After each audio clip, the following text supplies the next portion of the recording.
Halo semuanya, ini adalah aksi nyata saya untuk modul 1.1 dalam pemenuhan tugas calon guru penggerak angkatan 11.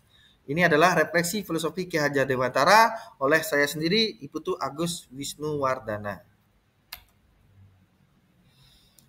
Hal yang akan saya sampaikan pada aksi nyata modul 1.1 ini adalah yang pertama terkait profil saya sendiri, dilanjutkan dengan filosofi Ki Hajar Dewantara, dilanjutkan dengan bagaimana pembelajaran yang ada saat ini sebelum saya mempelajari modul 1.1 ini, dilanjutkan dengan refleksi saya sendiri setelah saya mempelajari modul 1.1 ini, dilanjutkan dengan ide dan gagasan yang timbul setelah saya mempelajari modul ini, dan yang terakhir adalah harapan saya ke depannya terkait apa yang bisa saya lakukan setelah saya belajar modul 1.1.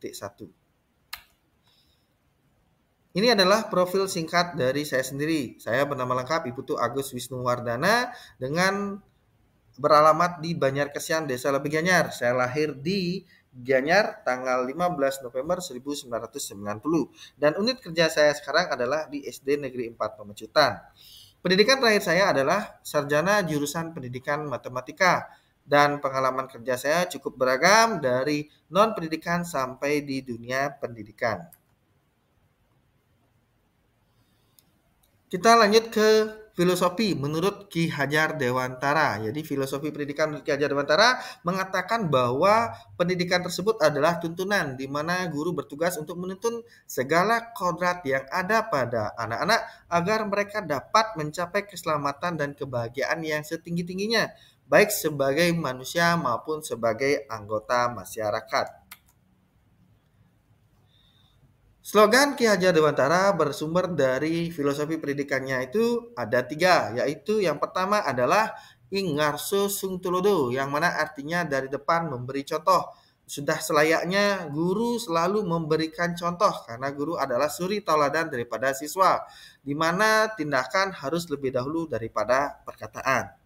Selanjutnya yang kedua ada Ingmadio Mangunkarso, yang artinya dari tengah memberikan tuntunan, sehingga guru hendaknya senantiasa ada di sisi siswa, menuntun siswa meraih potensi terbaiknya. Guru harusnya memberikan kesempatan siswa untuk berbicara sehingga siswa merasa didengarkan dan merasa dipahami. Jadi guru harus mampu melakukan sesuatu yang bersumber dari hati agar sampai ke hati siswa. Dan yang terakhir adalah Tuturi Handayani.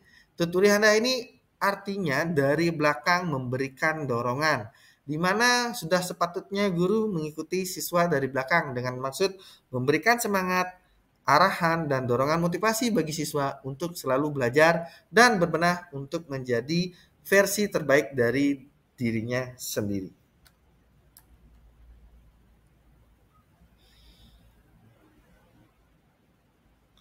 Tidak hanya itu, jadi filosofi Ki Hajar Dewantara ini juga memunculkan sebuah konsep pembelajaran yang berpusat kepada siswa, yang mana pembelajaran ini diharapkan mampu membantu memaksimalkan potensi siswa dan memberikan pengalaman belajar yang menyenangkan, meningkatkan keterlibatan siswa sepenuhnya, dan mampu membantu siswa untuk membentuk kerangka berpikirnya sendiri sehingga siswa bisa memahami apa yang dipelajari secara utuh dan tentunya tetap berpegang teguh dengan nilai-nilai kemanusiaan seperti apa yang disampaikan oleh Ki Hajar Dewantara.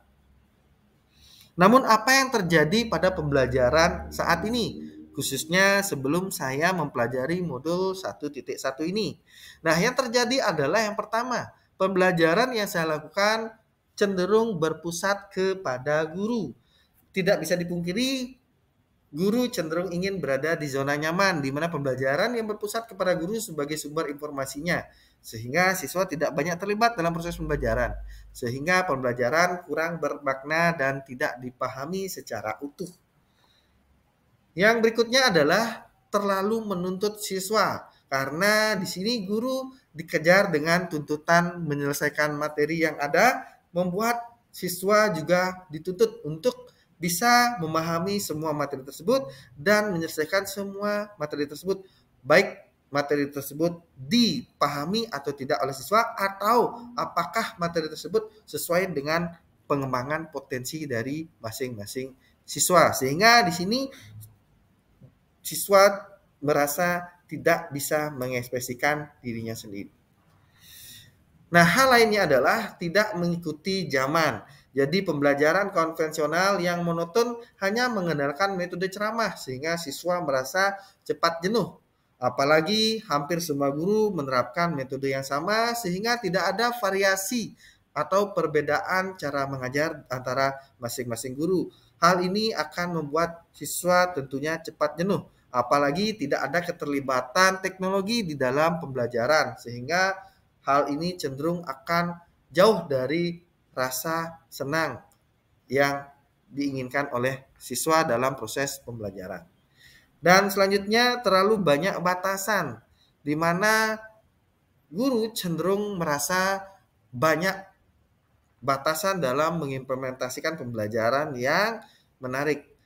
Baik itu terbatasnya sumber daya manusia, baik itu terbatas jarak, anggaran, dan teknologi.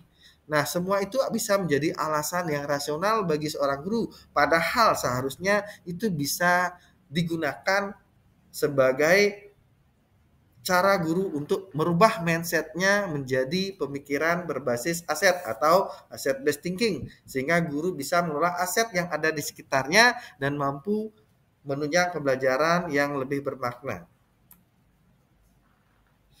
Nah, refleksi saya terkait apa yang terjadi dan apa yang saya rasakan setelah saya mempelajari modul 1.1 ini. Yang pertama, ya, yang harus saya lakukan adalah saya harus mengenali siswa. Seperti kata pepatah, tidak kenal maka tidak sayang. Jadi pepatah tersebut masih relevan termasuk di dunia pendidikan. Guru wajib mengenali siswanya untuk mengetahui potensi mereka.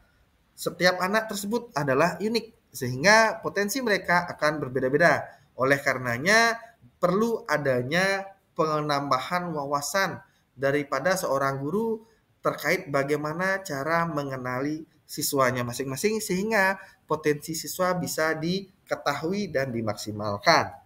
Yang berikutnya adalah pahami kebutuhannya. Setelah siswa mengenali potensi dari masing-masing siswanya, ya guru bisa memahami kebutuhan belajarnya karena setiap siswa memiliki kebutuhan belajar yang berbeda-beda dan juga memiliki tipe belajar yang berbeda. Hal ini perlu untuk diketahui oleh seorang guru guna bisa merancang perangkat pembelajaran yang sesuai dengan tipe-tipe belajar daripada siswa. Model pembelajaran ini juga menjadi hal yang penting untuk menjadi sebuah tantangan ke depannya untuk bisa dibenahi, yang mana pembelajaran zaman sekarang sudah harus meninggalkan metode ceramah. Oleh karenanya model pembelajaran yang relevan harus diadopsi oleh masing-masing guru. Khususnya model pembelajaran yang sesuai dan relevan untuk keadaan sekarang adalah contextual learning, problem based learning, ataupun project based learning. Yang selanjutnya adalah pendidikan karakter. Saya memahami bahwa pendidikan karakter ini sangatlah penting, namun tidak banyak guru berfokus pada pendidikan karakter dalam setiap proses pembelajarannya. Maka dipandang perlu untuk guru menyesuaikan lagi perencanaan pembelajarannya sesuai dengan kodrat alam. Maka sebaiknya guru mampu menerapkan pembelajaran yang mengandung kearifan lokal di daerah setempat guna menguatkan karakter siswa agar kedepannya mampu beradaptasi di lingkungannya masing-masing. Selanjutnya ada proses adaptasi. Nah, di sini saya merasakan bahwa proses adaptasi saya untuk masuk di dunia pendidikan sekolah dasar cukup lama. Saya sedikit mengalami syok setelah pindah dari guru mata pelajaran matematika tingkat SMA menjadi guru kelas bawah di SD Negeri 4 Pemecutan. Jadi saya rasa saya perlu lebih banyak beradaptasi sebelum saya bisa merubah pola berpikir saya dan cara saya mengajar di sekolah dasar yang awalnya sudah terbiasa mengajar di sekolah menengah atas. Yang selanjutnya adalah kurang adanya dukungan daripada program-program sekolah. Mengingat kepala sekolah saya adalah kepala sekolah yang tergolong baru, belum genap 1 tahun menjabat, sehingga belum ada program-program strategis yang bisa menunjang pembelajaran yang ada di sekolah. Hal ini kedepannya tentu akan dibenahi dan akan diperbaiki, dan semoga saja kedepannya akan ada program-program yang bisa mendukung proses pembelajaran di sekolah agar bisa lebih relevan dan bermakna. Nah, tentu dari apa yang saya rasakan setelah mempelajari modul 1.1 dan refleksi saya terkait apa yang belum saya lakukan adalah saya bisa merancang sebuah ide dan gagasan terkait apa yang bisa saya benahi ke depannya, terutama di tahun ajaran berikutnya. Yang pertama adalah aksi saya yang pertama terkait pengimbasan. Hal ini penting untuk para guru dan kepala sekolah di satuan pendidikan agar memiliki pemahaman dan komitmen untuk memberikan layanan pendidikan yang terbaik yang bisa dilakukan. Maka dari itu perlu adanya pemahaman yang sama lewat kegiatan pengimbasan. Jadi saya berencana melaksanakan pengimbasan terkait apa yang saya pahami tentang modul 1.1 ini. Yang kedua adalah pelibatan. Bagaimana saya perlu meningkatkan pelibatan siswa maupun orang tua dalam proses perencanaan, proses, dan refleksi tindak lanjut. Karena kedepannya pembelajaran harus berpusat kepada siswa, tentunya harus ada keterlibatan orang tua maupun siswa dalam proses perencanaan hingga proses evaluasi atau refleksi. Dan yang ketiga adalah proses implementasi dan refleksi. Nah, proses implementasi dan refleksi ini tentu wajib ada sebagai buah hasil karya pemikiran saya terkait proses saya mempelajari modul 1.1 ini. Nah, implementasi dan refleksinya harus sesuai dengan apa yang saya rencanakan. Yang mana rencana saya yang sudah matang ini harus bisa saya eksekusi dengan baik sehingga memberikan paradigma pembelajaran baru di kelas saya yang saya ajarkan maupun di sekolah pada umumnya. Harapan saya dengan saya bisa memberikan aksi nyata seperti yang saya rencanakan bisa membuat pembelajaran yang saya lakukan di kelas lebih menyenangkan karena terwujudnya pembelajaran yang berpusat kepada siswa bisa dilihat dari segi seberapa antusias siswa dalam terlibat di proses pembelajaran.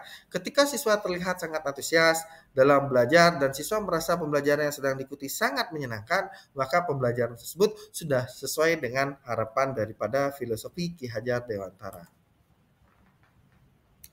Nah, kesimpulannya, pembelajaran yang berpihak kepada siswa adalah hal yang utama dalam membuat siswa merdeka dalam belajar. Meningkatkan keterlibatan siswa baik dalam perencanaan, proses, dan refleksi guna peningkatan layanan pendidikan dengan tetap berpegang teguh terhadap nilai-nilai kemanusiaan.